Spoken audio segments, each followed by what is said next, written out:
샬롬, 사랑하는 성도님, 성도는 기도하는 삶을 살아야 합니다. 때로는 식음을 전폐하고 하나님께 기도하는 시간을 통해 하나님과 깊이 교제하는 시간도 필요합니다.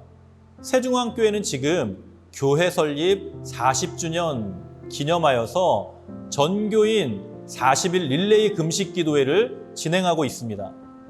오늘 하루 결단하여 끼니와 미디어, 나의 욕구와 욕심을 내려놓고 하나님께 깊이 기도하는 시간을 가져보는 것은 어떨까요?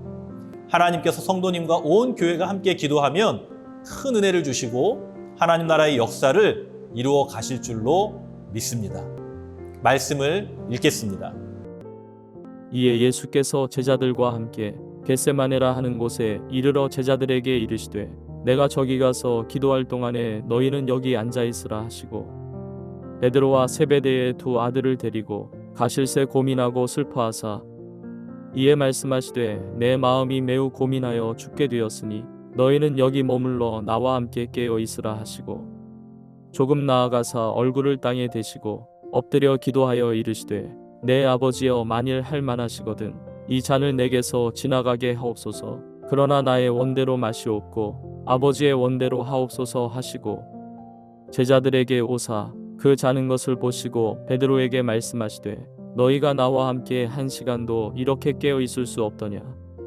시험에 들지 않게 깨어 기도하라. 마음에는 원이로되 육신이 약하도다 하시고 다시 두 번째 나아가 기도하여 이르시되 내 아버지여 만일 내가 마시지 않고는 이 잔이 내게서 지나갈 수 없거든 아버지의 원대로 되기를 원하나이다 하시고 다시 오사 보신즉 그들이 자니 이는 그들의 눈이 피곤함일러라. 또 그들을 두시고 나아가 세 번째 같은 말씀으로 기도하신 후 이에 제자들에게 오사 이르시되 이제는 자고 쉬라. 보라 때가 가까이 왔으니 인자가 죄인의 손에 팔리느니라. 일어나라 함께 가자. 보라 나를 파는 자가 가까이 왔느니라. 오늘은 어제의 본문의 하반부의 내용과 연결하여 말씀을 나누도록 하겠습니다. 마태복음 26장 30절에서 35절에서는 식사를 마치고 예수님과 제자들이 감람산으로 가시면서 제자들이 자신을 버릴 것이라는 것을 말씀하십니다. 이때 주님과 베드로의 대화가 등장을 하는데 베드로는 결단코 주님을 배반하지 않겠다는 말을 합니다. 그런데 그런 베드로에게 주님은 밤 달기 울기 전 3번 부인할 것을 말씀하십니다. 36절에서 38절에서는 겟세마네라는 곳에 이르러 베드로와 야고보와 요한만을 데리고 기도의 자리로 가시는 장면을 기록하고 있습니다. 39절에서 46절까지의 말씀에서는 예수님의 기도의 장면을 기록하고 있는데 특이한 점은 주님이 좀 더 나아가 기도하실 때에 제자들은 잠들어 버렸다는 것입니다. 좀 더 주의 깊게 이 부분을 살펴보면 40절에서 기록하고 있듯이 주님은 제자들에게 오셔서 콕 집어 베드로에게 앞부분에서 당당하게 주님을 배반하지 않겠다는 말을 상기시키듯이 너희가 한 시간도 나와 함께 깨어 있을 수 없느냐라고 말씀하십니다. 주님은 3번이나 같은 기도를 하나님께 올려드릴 때에 제자들은 깨어 있지 못하였습니다. 오늘은 예수님의 겟세마네 기도의 내용을 통해 예수님께서 직접 보여주신 기도의 3가지 교훈을 나누도록 하겠습니다. 예수님의 기도를 통해 얻을 수 있는 첫 번째 교훈은 예수님은 아버지의 뜻을 구하는 기도를 하셨다는 사실입니다. 본문의 39절과 42절에서는 예수님의 기도의 구체적인 내용을 기록하고 있습니다. 바로 이 잔을 내게서 지나가게 하옵소서. 하지만 아버지의 원대로 하옵소서입니다.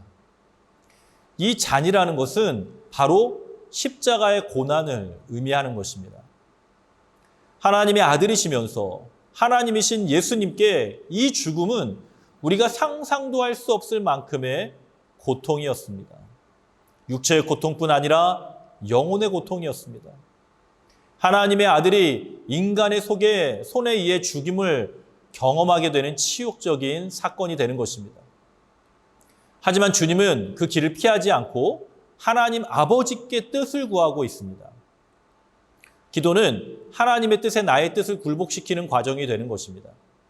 우리의 소원을 올려드리면서 하나님의 마음을 깨닫는 시간이 바로 기도의 시간입니다.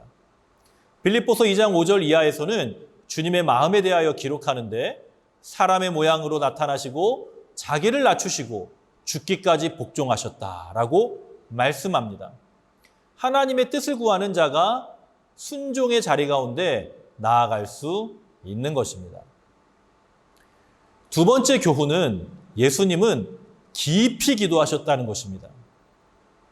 오늘 본문의 내용을 좀 더 살펴보면 39절 말씀에서는 이 잔을 내게서 지나가게 하옵소서와 나의 원대로 마옵시고 아버지의 원대로 하옵소서 두 번의 간구를 하고 있습니다. 두 번째 기도에서는 이 잔이 내게서 지나갈 수 없거든 아버지의 원대로 되기를 원하나이다 라고 한 번의 간구를 올려드립니다. 그리고 세 번째 기도는 같은 내용이라고만 기록하고 내용은 기록하고 있지 않습니다. 주님의 두 번째 기도에서는 이 잔이 지나갈 수 없다는 것을 인정하면서 기도하시는 주님의 모습을 볼 수 있습니다. 기도가 깊어지는 것은 하나님 아버지 뜻에 다가가는 것입니다. 우리의 기도가 깊어져야 합니다. 하나님의 역사와 나의 인생이 맞추어져 가는 기도를 하나님께 올려드려야 하는 것입니다. 세 번째 교훈은 기도해야 할 때가 있다는 것입니다. 예수님은 3번이나 깊이 기도하셨습니다. 그리고 그때마다 제자들에게 찾아오셔서 깨어있으라고 말씀하십니다. 그런데 그러한 주님의 책망과 권면이 계속되는 것은 아닙니다. 45절의 말씀을 보면 이제는 자고 쉬라고 예수님이 말씀하십니다. 우리는 기도의 때를 놓치면 안 됩니다. 예수님은 잠든 제자들에게 시험에 들지 않게 깨어 기도하라라고 말씀하십니다. 기도의 때를 놓치면 그 다음은 시험이 오는 것입니다. 마음에는 원이로되 육신이 약하도다라고 주님이 말씀하십니다. 결단과 다짐만으로는 육신의 연약함의 한계를 넘지 못합니다. 그것은 기도로 가능한 것입니다. 때를 놓치면 시험에 듭니다.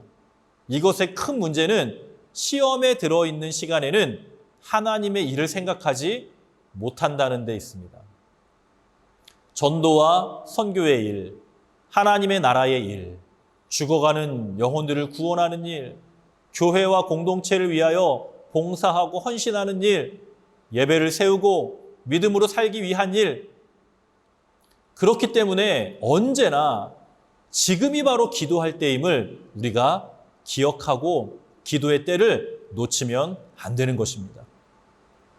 사랑하는 성도 여러분, 주님은 주님이면서도 기도하셨습니다. 우리가 무엇이라고 기도를 게을리할 수 있겠습니까?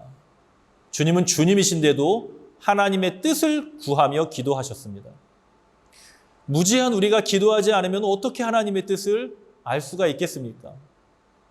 오늘 하루도 하나님께 기도하며 하나님의 마음에 합한 믿음의 삶을 살아가시는 모든 성도님들이 되시기를 주님의 이름으로 축복합니다. 함께 기도하겠습니다. 살아계신 아버지 하나님, 은혜를 감사합니다. 예수님의 겟세마네의 기도에 그 모습을 통하여서 우리가 기도에 대한 교훈과 감동을 얻습니다.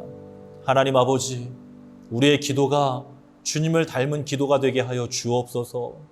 하나님의 뜻을 헤아리고 더 깊어지는 기도, 때를 놓치지 않는 기도로 말미암아 날마다 하나님 나라의 일에 동참하며 하나님의 일에 순종하며 나아가는 우리 모두의 삶이 되게 하여 주옵소서. 우리가 하나님 앞에 기도할 때에 하나님께서는 우리의 기도를 들어주시는 줄로 믿습니다.